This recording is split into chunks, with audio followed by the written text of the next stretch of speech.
Good morning. This is Kamal here. In last video, we were discussed about the equilibrium constant from the Nernst equation and gives free energy. Okay. In this video, we are going to discuss electrolytic conductance.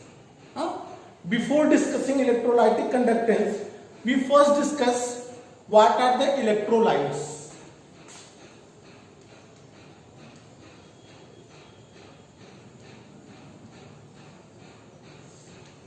What are the electrolytes? ठीक है, तो conductor जो होते हैं वो two types के होते हैं. एक मेटालिक कंडक्टर होता है जो मेटल्स होती हैं उसमें से इलेक्ट्रिसिटी कंडक्ट करती है, and the second one is electrolytic conductors. What are the electrolytes? Electrolytes are those substances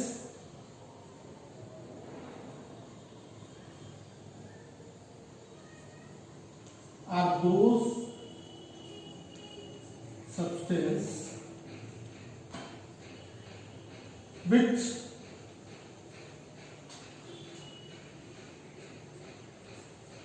do not conduct electricity in solid state.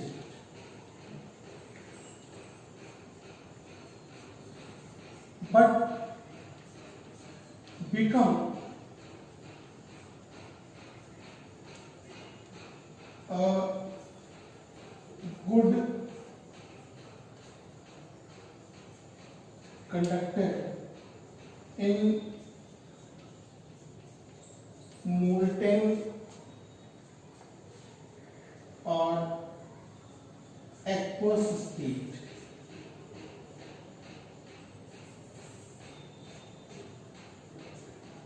ठीक है, ऐसे सब्सटेंस जो इलेक्ट्रिसिटी को सॉलिड स्टेट में नहीं कंडक्ट करते, किसमें कंडक्ट करते हैं? मोल्टेन और एक्वस स्टेट में. मैं आपको एक सिंपल सा एग्जांपल देता हूं. NaCl. NaCl हम जानते हैं कि NaCl में क्या है? आयंस प्रेजेंट है. NaCl सॉलिड स्टेट में भी किस फॉर्म में होता है? Na+ एंड Cl- के फॉर्म में.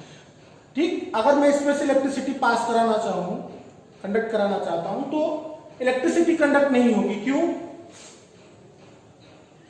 ड्यू टू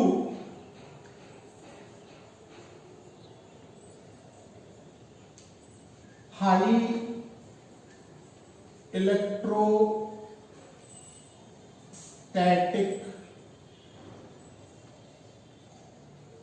फोर्स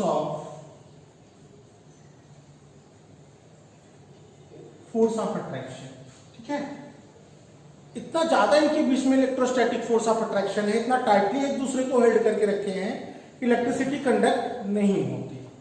ठीक है, अगर इसी NaCl को मैं मोल्टेन का मतलब क्या हो? मैंने इसको हीट दी होगी. मैंने क्या दी होगी? हीट दी होगी, इससे ये मेल्ट हो गया. जब ये सॉलिड से लिक्विड फॉर्म में आया तो जो इलेक्ट्रोस्टैटिक फोर्स ऑफ अट्रैक्शन है वो क्या हुआ? वीक हुआ, और आयंस क्या हुए? फ्री हो गए मूव करने के लिए. आयंस क्या हुए? फ्री हो गए मूव करने के लिए. ठीक है, तो या फिर NaCl एक्वस का मतलब क्या है? मैंने एक बीकर लिया और उस बीकर में मैंने क्या किया? वाटर फिल किया, और उसमें मैंने क्या किया? NaCl डाल दिया. तो भी NaCl क्या होगा? Na+ एंड Cl-, ये आयंस फ्री हो जाएंगे. ठीक है, वाटर में, क्योंकि वाटर उसका डाइपोल मोमेंट ज्यादा होता है तो उसको डिसॉल्व करेगा, तो आयंस क्या होंगे? फ्री हो जाएंगे. जब आयंस इसके फ्री होंगे इसमें मूव करेंगे, और आप जानते हैं आयंस अगर मूव करते हैं तो इलेक्ट्रिसिटी का कंडक्शन होना है. इलेक्ट्रिसिटी को कंडक्ट करने के दो ही तरीके हैं, या तो इलेक्ट्रॉन मूव करे या तो फिर आयंस मूव करे. इस सॉलिड स्टेट में आयंस मूव नहीं करते थे, इसलिए यहां पर इलेक्ट्रिसिटी को कंडक्ट नहीं हुई. लेकिन ये मोल्टेन और एक्वस स्टेट में जब आए तो इसके आयंस मूव करने के लिए फ्री हुए, जिसकी वजह से ये हुआ कि ये अपने मोल्टेन और एक्वस स्टेट में इलेक्ट्रिसिटी को कंडक्ट करने लगा. इतना तो फंडा क्लियर है यार, इसके पहले भी मैंने आपको कई बार बता दिया है. ओके, तो डिफिनेशन क्या है मैंने लिखी, दो substance which do not conduct electricity in solid state but becomes good conductor in molten और aqueous state, they are known as electrolytes. इनको क्या कहते हैं, इलेक्ट्रोलाइट्स कहते हैं। इस इधर के पार्ट में हम लोगों को यही पढ़ना है, तो स्पेशली फोकस करिएगा। अब जो ये इलेक्ट्रोलाइट्स होते हैं वो दो तरीके के होते हैं, एक होता है स्ट्रॉन्ग इलेक्ट्रोलाइट और एक होता है आपका weak electrolyte.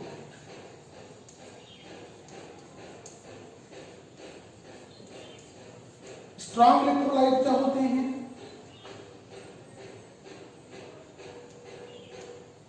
Completely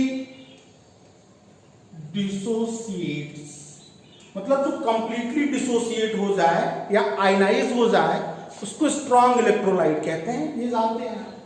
for example जितने भी आपके मोस्ट ऑफ द सॉल्ट्स हैं, ठीक है, जो स्ट्रॉन्ग एसिड और स्ट्रॉन्ग बेस के कॉम्बिनेशन से बनते हैं वो सारे, ठीक है, बी पार्ट में सारे स्ट्रॉन्ग एसिड, जितने भी स्ट्रॉन्ग एसिड और बेस हैं वो सारे के सारे क्या हैं आपके स्ट्रॉन्ग इलेक्ट्रोलाइट हैं। ठीक, यहां पे क्या होगा, जितने भी आपके वीक एसिड और बेस हैं वो क्या होंगे, वीक इलेक्ट्रोलाइट होंगे। सॉल्ट में जैसे NH4Cl, ऐसे जो सॉल्ट्स हैं जो वीक जो आपके स्ट्रॉन्ग एसिड और वीक बेस के कॉम्बिनेशन से बनते हैं या स्ट्रॉन्ग बेस वीक एसिड के कॉम्बिनेशन से बनते हैं, वो सारे के सारे क्या होते हैं आपके वीक इलेक्ट्रोलाइट होते हैं। ये सब आप जानते हैं, इतना फंडा क्लियर हो गया, ठीक है, ये क्लियर हो गया। अब हम आपको आगे पढ़ाएंगे इलेक्ट्रोलाइटिक कंडक्टेंस। ये मैं पढ़ाने क्यों जा रहा हूँ, क्या रीजन है, ये जानना जरूरी है। तो ये जानिए आप कि अभी तक तो हम मेटल से इलेक्ट्रिसिटी को कंडक्ट करा रहे थे, फिजिक्स में खूब पढ़ा हमने, ठीक है। अब मैं ये जो NaCl जो ऐसे इलेक्ट्रोलाइटिक सोल्यूशन है, इसके अंदर इलेक्ट्रिसिटी को अगर कंडक्ट कराता हूं तो रेजिस्टेंस क्या होगा, रेजिस्टिविटी क्या होगी, ये सारी चीजें पढ़नी है, ठीक है। ये जो इलेक्ट्रोलाइटिक सोल्यूशन है इसका हम कैसे मेजर करेंगे कि इसकी कंडक्टिविटी कितनी है, ठीक है। तो वहां पे हम लोग व्हीट स्टोन ब्रिज आपने फिजिक्स में पढ़ के रखा है, उस व्हीट स्टोन ब्रिज की हेल्प से हम लोग डिटरमाइन करेंगे कि कैसे किसी इलेक्ट्रोलाइटिक सोल्यूशन की कंडक्टिविटी को मेजर किया जा सकता है, कितना वो करंट को फ्लो करेगा, कितना नहीं करेगा, ठीक है। इसमें इक्विवेलेंट कंडक्टिविटी पढ़नी है, मोलर कंडक्टिविटी पढ़नी है, फिर सेकंड पार्ट में वेरिएशन और कोलराज लॉ पढ़ाना है। तो इतने के लिए हम आगे चलते हैं, मैं इरेज करता हूं, तब तक आप इसका स्क्रीनशॉट लेके इसको नोट करना चाहे तो नोट कर लें, ठीक। आइए, आपने इतना तो कर लिया, अब आइए मैं बात करता हूँ रेजिस्टेंस की। आपको लर्न होगा कि एक अगर ये वायर है, ठीक है, तो अगर मैं इस वायर को जूम कर दूं तो इसके अंदर क्या होते हैं, आयंस होते हैं, मेटल की फॉर्म में रहती है, आयंस की फॉर्म में रहती है, ठीक है, और उसके क्या होते हैं, फ्री इलेक्ट्रॉन्स होते हैं। तो जब हम उसको कनेक्ट करते हैं तो इलेक्ट्रॉन्स बड़ी तेजी से भागते हैं, इलेक्ट्रॉन भागते तो हैं आगे की तरफ, लेकिन क्या होता है वो इनसे टकराते भी हैं, तो इलेक्ट्रॉन फ्रीली नहीं मूव कर पाता, ठीक है। तो उसको क्या है, कुछ न कुछ ऐसे फोर्सेस हैं जो उसको रोक रहे हैं, रेजिस्ट कर रहे हैं उसकी फ्लो को, तो उसको रेजिस्टेंस कहते हैं। ऐसे ही जब हम सॉल्यूशन की बात करते हैं तो सॉल्यूशन में भी आयंस होते हैं, हाँ जी। तो जब ये मूव करते हैं तो इनमें भी क्या होता है, जब इसमें मैं इलेक्ट्रोड्स लगा दूंगा इस तरीके से, इलेक्ट्रोड्स लगा दूंगा तो क्या होगा, जब ये मूव करेंगे तो इनमें भी कोलिजन होगा। तो बस केवल मेटालिक कंडक्टर में रेजिस्टेंस नहीं होता, जो हम इलेक्ट्रोलाइटिक सोल्यूशन बनाते हैं, इलेक्ट्रोलाइटिक सोल्यूशन के NaCl को वाटर में डिसॉल्व कर दिया, किसी और सॉल्ट को वाटर में डिसॉल्व कर दिया, तो उसके अंदर भी रेजिस्टेंस होता है। तो अभी हम आपसे वही डिस्कस करने जा रहे हैं, ठीक है। फर्स्ट टॉपिक है मेरा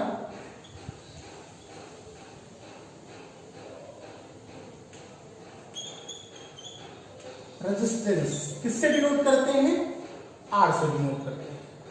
रेजिस्टेंस क्या होता है सर, रेजिस्टेंस क्या होता है, द फोर्स विच अपोज, या मैं तो ये बोलता हूं the friction force which oppose the flow of electron or ions through a metallic conductor or in electrolytic solution।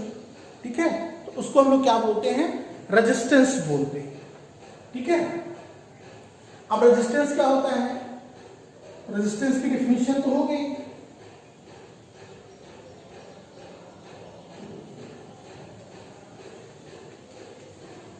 The friction force which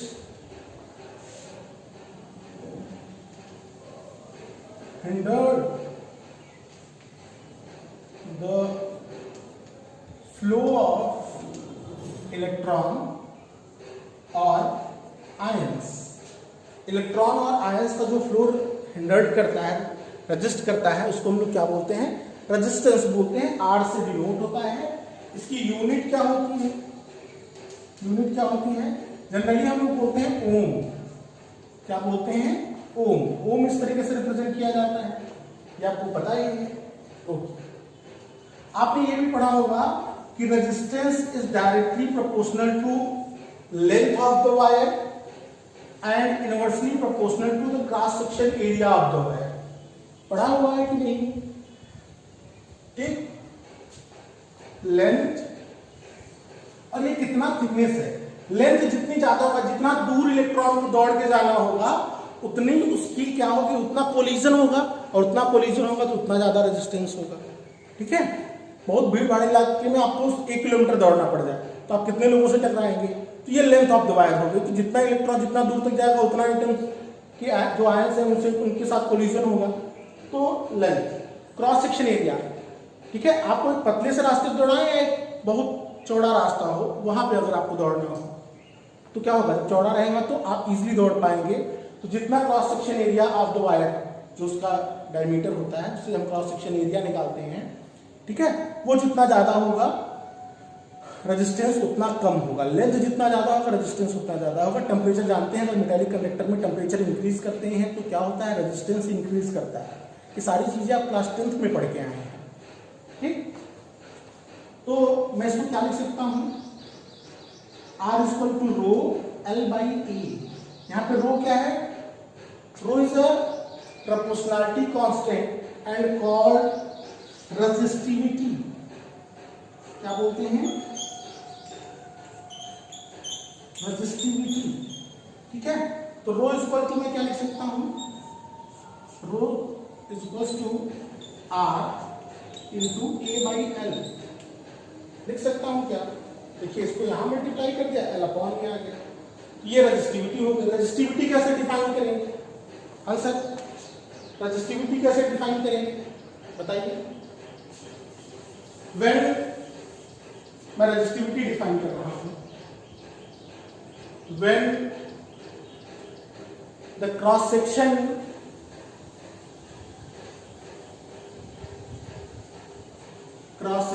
of wire is 1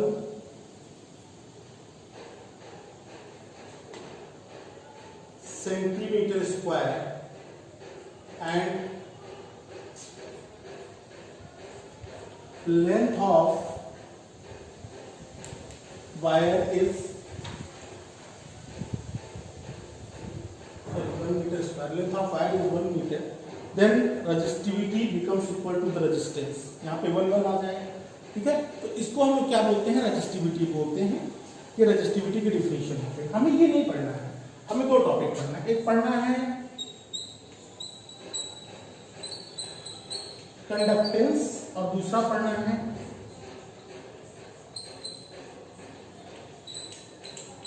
conductivity.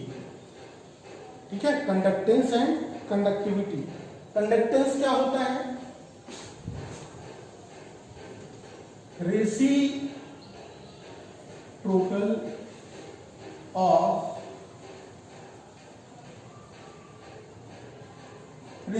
Of resistance.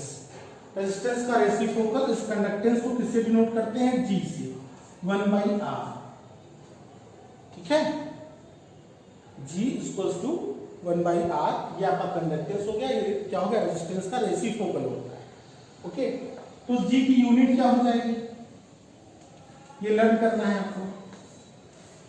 Unit क्या हो जाएगी, बोलिए जल्दी से। ओम इनवर्स, या इसको हम लोग क्या बोलते हैं, महो। ओम इनवर्स को क्या बोलते हैं, महो। और इसी ओम इनवर्स को हम लोग बोलते हैं साइनेन। इसको एस से रिप्रेजेंट करते हैं। यहां पे मैं साइनेन बहुत ज्यादा यूज करूंगा, ठीक है। तो साइनेन को आप जान के चलिए, ठीक। इसको नोट करिएगा। आइए कंडक्टिविटी के पास, ये भी कंडक्टिविटी क्या होती है, इट इज रेसिप्रोकल ऑफ, किसका रेसिप्रोकल होता है,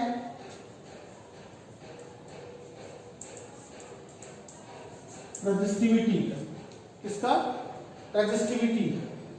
तो क्या हो जाएगा, अच्छा कंडक्टिविटी को किससे नोट करते हैं,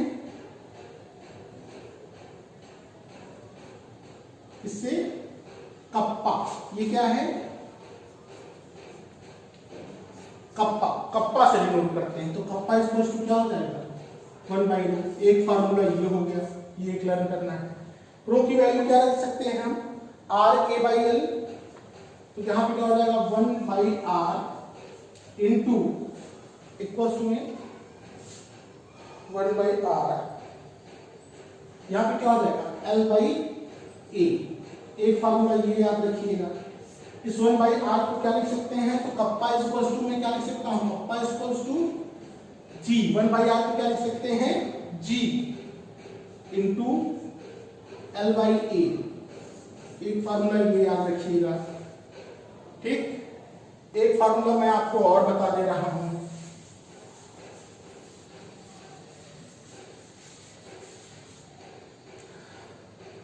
वो के नहीं है, कप्पा है सर, वो के नहीं है, कप्पा है।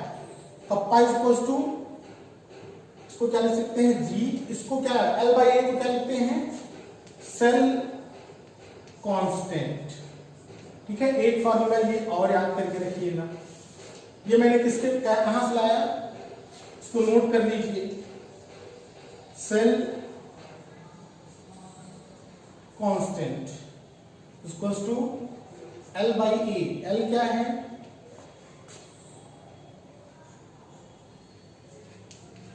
लेंथ, और A क्या है, क्रॉस सेक्शन एरिया ना। अभी मैं आपको स्पेशलिस्ट को पढ़ाऊंगा, सेल कांस्टेंट। इतना फंडा क्लियर।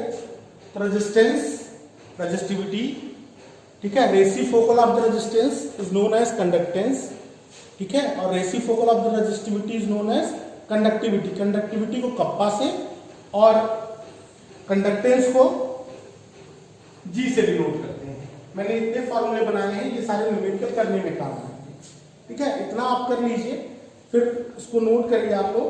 फिर मैं आपको आगे ले चलता हूं, इक्विवेलेंट कंडक्टिविटी और मोलर कंडक्टिविटी बताता हूं, ठीक है। Okay, now we discuss equivalent conductivity ना। This is denoted by lambda N. ये क्या है, ये लैम्डा है, क्या बोलते हैं लोग,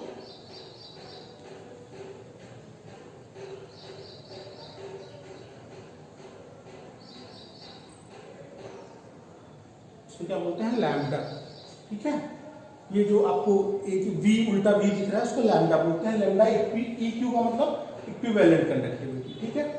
तो इक्विवेलेंट कंडक्टिविटी क्या होता है, द कंडक्टेंस, मतलब 1/R जो होता है resistance, conductance, the conductance of, ये कुछ पॉइंट से नोट करते चलिएगा, the conductance of all the ions produced from 1 gram equivalent. 1 gram equivalent कैसे निकालेंगे, मास अपॉन इक्विवेलेंट मास, ठीक है।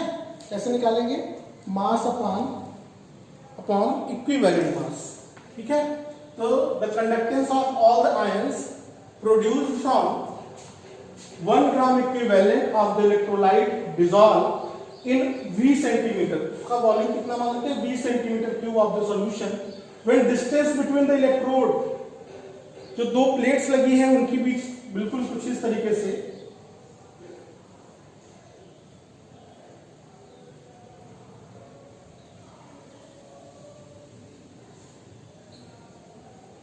ठीक है, अगर यहां से कनेक्ट कर दें और यहां से कनेक्ट कर दें, ठीक है, तो इनके बीच की जो डिस्टेंस है वो कितनी हो, 1 सेंटीमीटर हो, and the area of cross section of electrodes is large enough, इतनी बड़ी हो कि सारे आयंस उसके ऊपर आ जाए।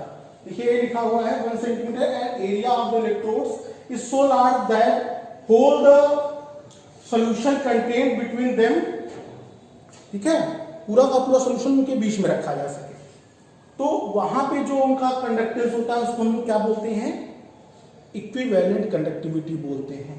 तो क्या होगा, equivalent conductivity is equal to conductivity kappa, this one is a kappa, kappa into V, ठीक है।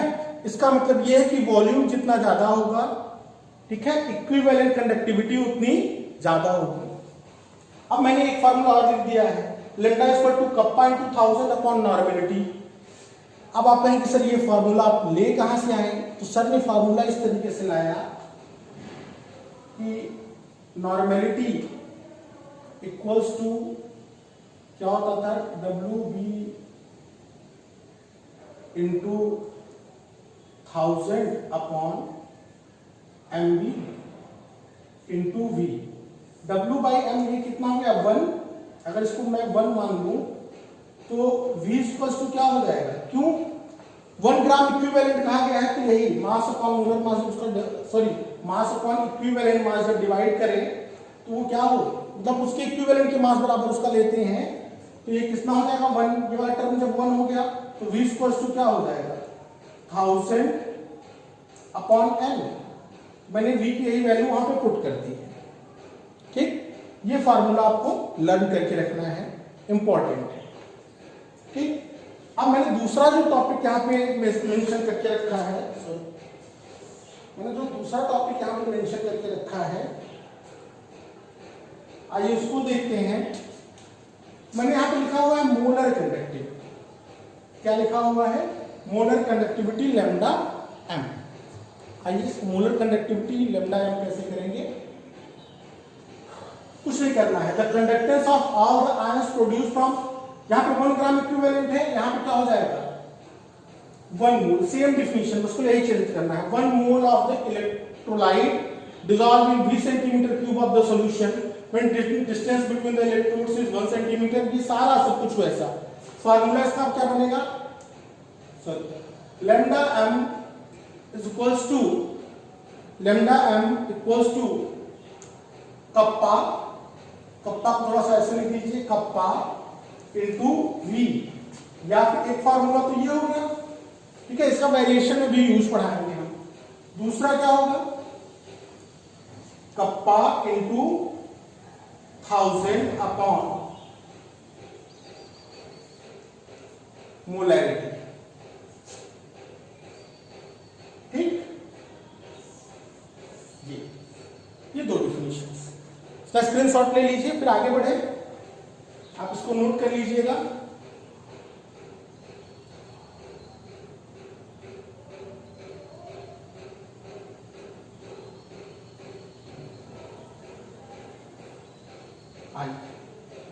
तो ये हुई इक्विवेलेंट कंडक्टिविटी और वो हुई मोलर कंडक्टिविटी।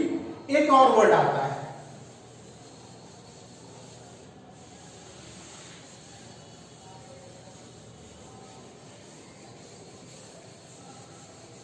ठीक, इसको बोलते हैं limiting molar conductivity, limiting molar conductivity. इसको कैसे डिनोट करते हैं, इसको डिनोट करते हैं लैम्डा नॉट एम, इससे डिनोट करते हैं लैम्डा नॉट एम, ठीक। अब पहले सर ये लिमिटिंग मोलर कंडक्टिविटी क्या है, ठीक है। तो जब 1 मोल सॉल्यूशन मैंने मिलाया था तो उसके आयंस की जितना कंडक्टेंस था उसको क्या बोल रहे थे हम लोग, मोलर कंडक्टिविटी, ठीक है। अब अगर उसी सॉल्यूशन में, जैसे मैंने एक बीकर लिया हुआ है, ठीक है, इस बीकर में मैंने 1 मोल इलेक्ट्रोलाइट, कोई सॉल्यूशन 1 मोल डिसॉल्व किया हुआ है। अब मैं क्या करूं, मुझे आगे क्या करना है कि इसमें और वाटर, ठीक है, इतना इसमें वाटर मिला दें, अब इतने में तो आएगा नहीं, एक बड़ी सी ड्रम ले लेते हैं, उसके अंदर इतना वाटर ऐड कर देते हैं कि जो कंसंट्रेशन 1 मोल थी वो क्या हो जाए, नियरली जीरो। जीरो तो होगी नहीं, नियरली जीरो। मैं बड़ा सिंपल सा एग्जांपल देता हूं आप लोगों को कि आप एक बड़ी सी ड्रम पानी लीजिए, उसमें 2 शुगर पार्टिकल डाल दीजिए, तो उसी कंसंट्रेशन को आप क्या मानेंगे? जीरो तो है नहीं कि उसमें कुछ ना कुछ आपने शुगर डाल के रखी है, ठीक है। अब बात यह है कि उसी कंसंट्रेशन को क्या मानेंगे, तो आप लोग क्या कहेंगे, almost zero, nearly zero. Zero तो नहीं है लेकिन जीरो के आसपास ही है, उसी कंसंट्रेशन को क्या मानेंगे, बड़ी सी 500 लीटर की ड्रम में आप डाल दीजिए, ठीक। तो वही होता है। तो लिमिटिंग मोलर कंडक्टिविटी क्या होती है, ठीक है, क्या लिखेंगे, on dilution the concentration of electrolyte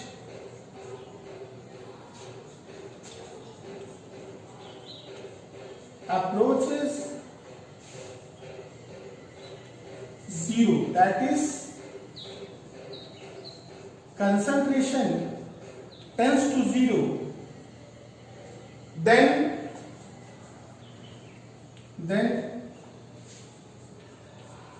molar conductivity is known as what?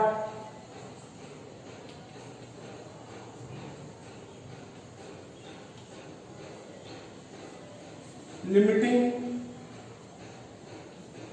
molar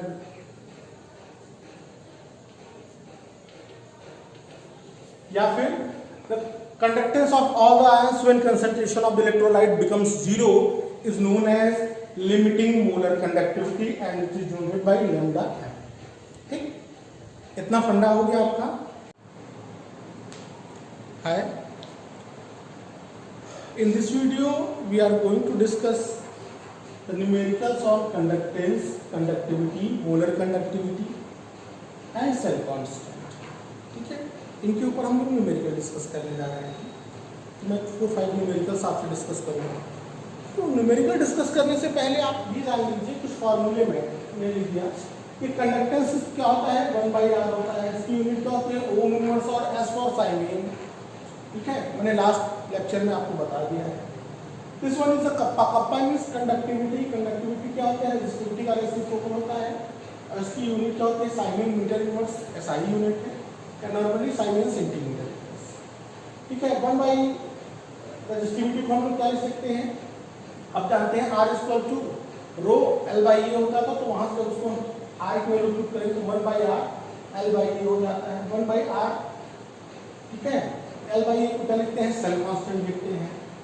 अब आते हैं 1/R को क्या लिख देते हैं, G × सेल कांस्टेंट। ये रिलेशन पूछता है, what is the relation between conductivity and cell constant, ये इंपॉर्टेंट है, इसको आप मेमोराइज कर लेंगे। फिर मैंने मोलरिटी, इसको क्या बोलते हैं आप, मोलर कंडक्टिविटी और ये इक्विवेलेंट कंडक्टिविटी, ये फॉर्मूले लिखे, ये इनकी यूनिट्स लिख दी है, ठीक है। इतना आप कर लें। अब हम चलते हैं अपने न्यूमेरिकल पे। एनसीईआरटी का न्यूमेरिकल है, कम से कम 3 टाइम्स बोर्ड में आया हुआ है, मोस्ट इंपॉर्टेंट न्यूमेरिकल है। न्यूमेरिकल क्या है ये देखिए, the conductivity of 0.20, the conductivity of 0.20 m, ये क्या है, मोलैरिटी है, ये क्या है इसकी, मोलैरिटी।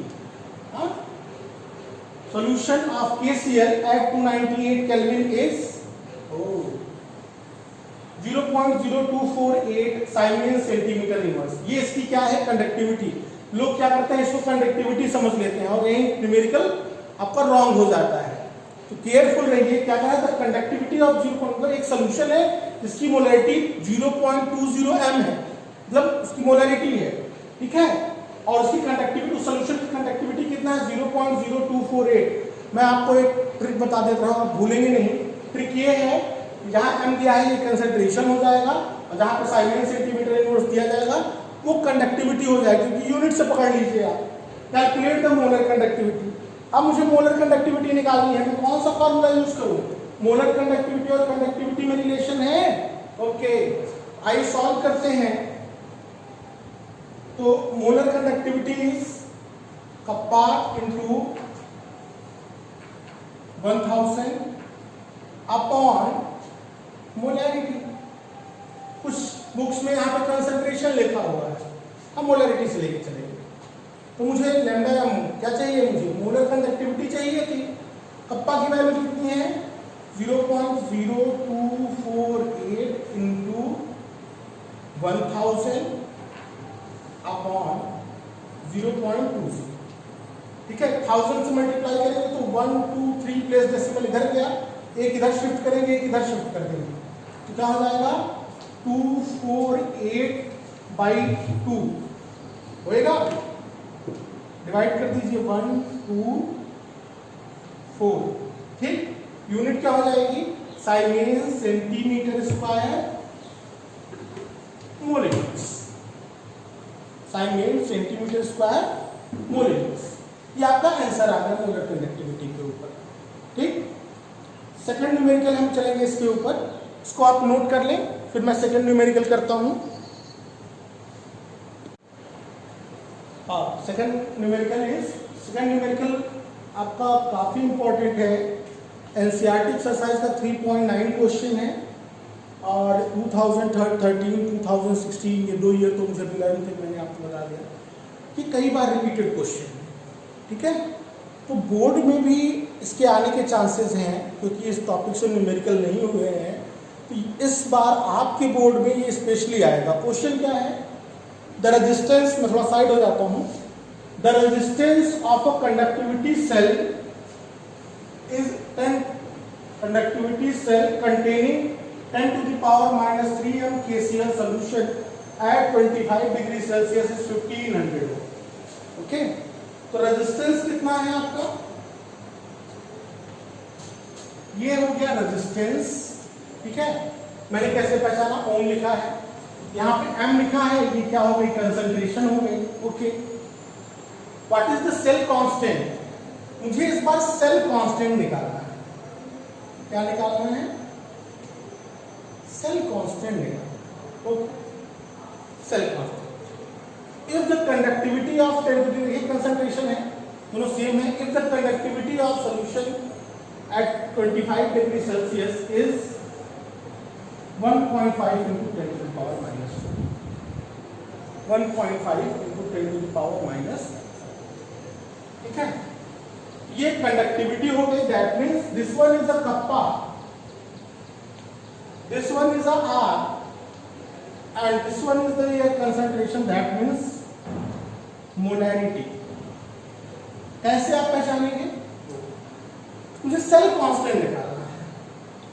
आइए सेल कांस्टेंट निकालना है, कौन सा फार्मूला यूज किया जाए, रेजिस्टेंस दिया हुआ है, सेल कांस्टेंट दिया हुआ है, कप्पा दिया हुआ है, तो सेल कांस्टेंट इक्वल्स टू क्या हो जाएगा, इसका क्रॉस मल्टीप्लाई हो जाएगा। तो सेल कांस्टेंट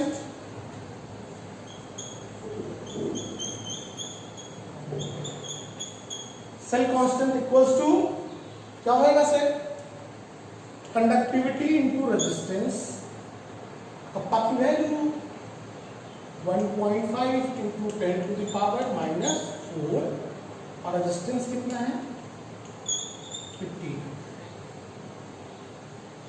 ठीक, अब मल्टीप्लाई तो आप कर ही लेंगे सर ना, 15 इधर 225, एक प्लेस पे डेसिमल और ये हो जाएगा 10 to the power minus 2, इसको मैं लिखता हूँ 2.25।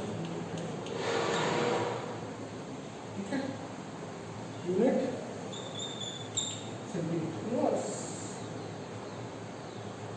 सर, ये इधर आ रहा है ना, तो ये -1 हो जाएगा सेंटीमीटर इनवर्स। ये आपका आंसर है, इतना बड़ा सा न्यूमेरिकल है, आंसर इतना छोटा सा है। ठीक है, ओके, वन मोर न्यूमेरिकल, इसको नोट कर लें आप, इसके बाद एक न्यूमेरिकल और चलते हैं हम लोग। नेक्स्ट न्यूमेरिकल है वो 2017 में आया हुआ है। न्यूमेरिकल क्या है, the electrical resistance of a column. कुल मिला के एक इस तरीके का मेरे पास सेल था, ठीक है, इसके अंदर 2 इलेक्ट्रोड लगे हुए थे तो इसके अंदर जो रेजिस्टेंस है, the electrical resistance of column of 0.05 m QH solution of diameter 1 centimetre. इसका डायमीटर कितना है? 1 सेंटीमीटर इसका डायमीटर है और इसकी लेंथ कितनी है? 45.5 सेंटीमीटर। लेंथ कितनी है? 45.5 centimetre, diameter 1। Okay okay, is 4.55 into 10⁻³ होगा। ये क्या हो गया आपका? रेजिस्टेंस। यूनिट से पकड़ लीजिए सर आप। Calculate molar conductivity. क्या कैलकुलेट करना है? Molar conductivity. और अपने को मोलर कंडक्टिविटी का जो फॉर्मूला पता है, हाँ, what is the formula of molar conductivity? Lambda m equals to kappa into 1000 upon molarity. ये फॉर्मूला अपने को पता है। मुझे लैम्डा m कैलकुलेट करना है। मुझे क्या कैलकुलेट करना है? लैम्डा m कैलकुलेट करना है। मोलैरिटी तो पता है सर, कप्पा नहीं पता है। कप्पा नहीं पता तो उसने मुझे क्या दिया है? लेंथ दिया है और रेजिस्टेंस दिया है। तो हमने एक फार्मूला पढ़ा था, कप्पा इक्वल्स टू, क्या फार्मूला था? Kappa equals to 1/r into L/A। ये फार्मूला पढ़ा था। तो आइए यहां से हम लोग रेजिस्टेंस गिवन है, देखिए ये रेजिस्टेंस है ना, रेजिस्टेंस गिवन है आपको, L दिया हुआ है और A दिया, A निकालना है ना, एक और प्रॉब्लम। आइए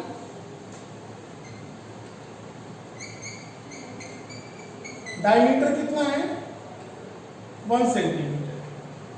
तो सर रेडियस कितनी हो जाएगी? हाफ कर दें। A इक्वल्स टू क्या होगा? Cross section area of the wire, πr²। Wire का माउथ कैसा होता है? ऐसे सर्कुलर होता है। सर्किल की एरिया कितनी होती है? πr²। पाई की वैल्यू 22/7, r की वैल्यू 1/2 का होल स्क्वायर। तो मिला के आ गया 22, 2 2 = 4 और 7 4 = 28। इसको जब हम सॉल्व करेंगे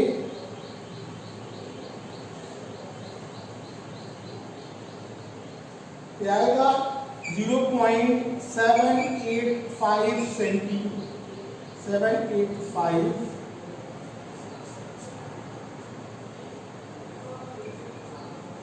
सेंटीमीटर स्क्वायर। ए आ गया। आइए अब हम कप्पा सॉल्व करते हैं। तो 1/r, r कितना है? 4. ये फार्मूला देखिए वहां पे लिखा है मैंने, 4.55 इंटू 10⁻³ ये तो 1/r हो गया। L कितना है? 45.5, 45.5 अपॉन 0.785। ये सॉल्व करना है आपको, मैं नहीं करने से रहा। ये सॉल्व करके इसका आंसर क्या होगा ये बताएं आप मुझे। फटाक से करिए, पेपर पेन उठाइए।